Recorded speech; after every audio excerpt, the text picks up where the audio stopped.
Welcome to A Slice with Dice, where education meets inspiration and leadership meets real life. I'm Corey Alderdice, Executive Director of the Arkansas School for Mathematics, Sciences, and the Arts. With 2 decades in school leadership, I'll share what I've learned from walking the tightrope between policy and practice, especially when it comes to doing right by gifted students and their futures. Ready to dive in?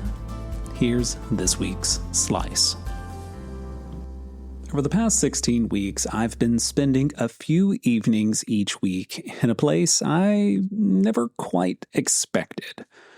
The gym of Monster Michael Todd, a former world heavyweight champion in arm wrestling. Now, if you know me, you know I'm not exactly an athlete. Sure, I exercise regularly, but I've never played sports competitively, never done formal strength training, never lived in that world. But my wife trained with Michael and his wife a few years back, and she loved it.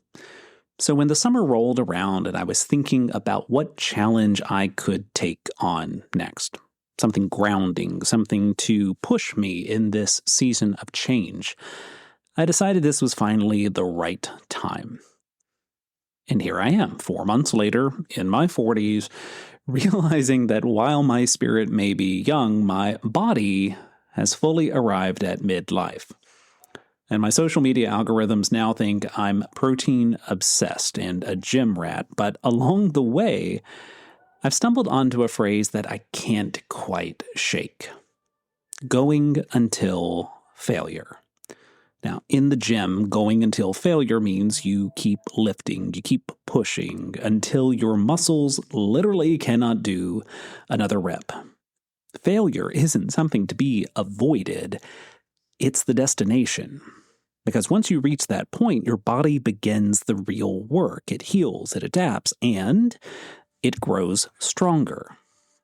Now think about how different that framing is from what we teach in schools. Failure in the classroom is often treated like the worst possible outcome. We spend so much time and energy telling students how to avoid it. Don't miss assignments, don't make mistakes, don't fall behind.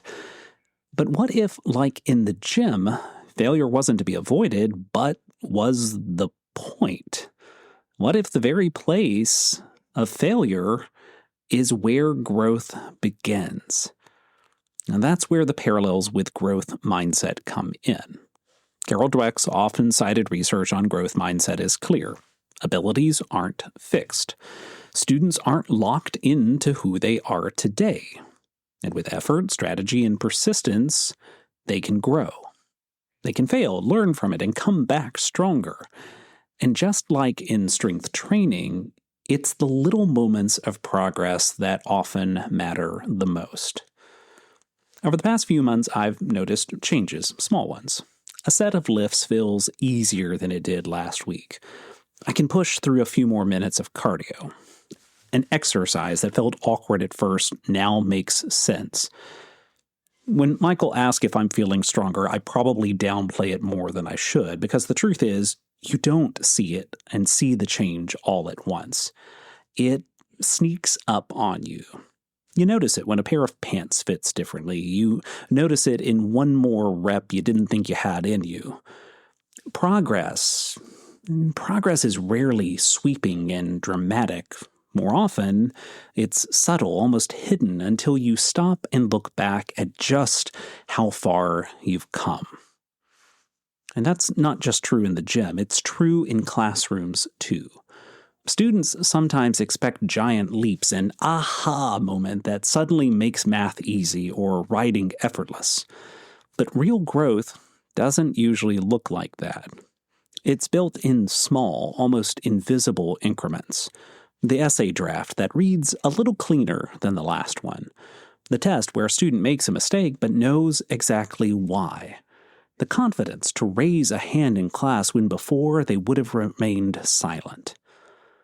And yet, so often we don't celebrate those little steps. We push toward big milestones, final grades, test scores, college admissions, and overlook the daily wins that actually show us that growth is happening. And the gym has also reminded me that failure isn't personal, it's communal. When you train, you don't do it alone. Someone is spotting you, encouraging you, making sure you can stretch beyond what you think your limits are. And the same is true for students. A growth mindset doesn't develop in isolation. It's nurtured by teachers who challenge kids just enough, who give them the feedback and encouragement they need, and who remind them that falling short isn't a dead end. There's a humility in training that I think is incredibly powerful for educators too. Every week I've had to admit what I can't do. Yet. And I've also had to trust that what feels impossible today won't always feel that way. For students, that's an invaluable lesson. Struggling with a subject doesn't mean you're bad at it. It just means you're not there yet. You see, the longer I've been in this program, the more I've come to realize that going until failure isn't about weakness. It's about possibility. It's about exploring your edge so that the next time that edge has moved a little bit further. And isn't that exactly what we want for our students? To know their limits, not just so that they can stay inside them, but so that they can move them outward.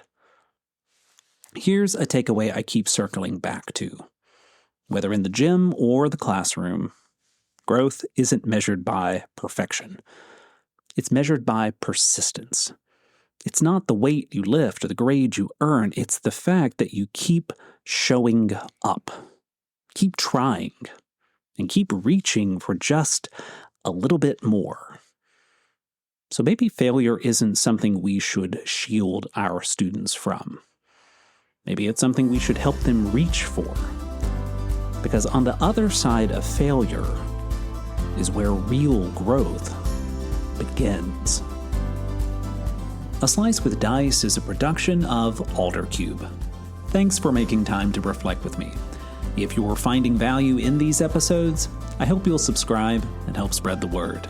Until next week, lead boldly, listen closely, and keep pushing forward. I'll see you then.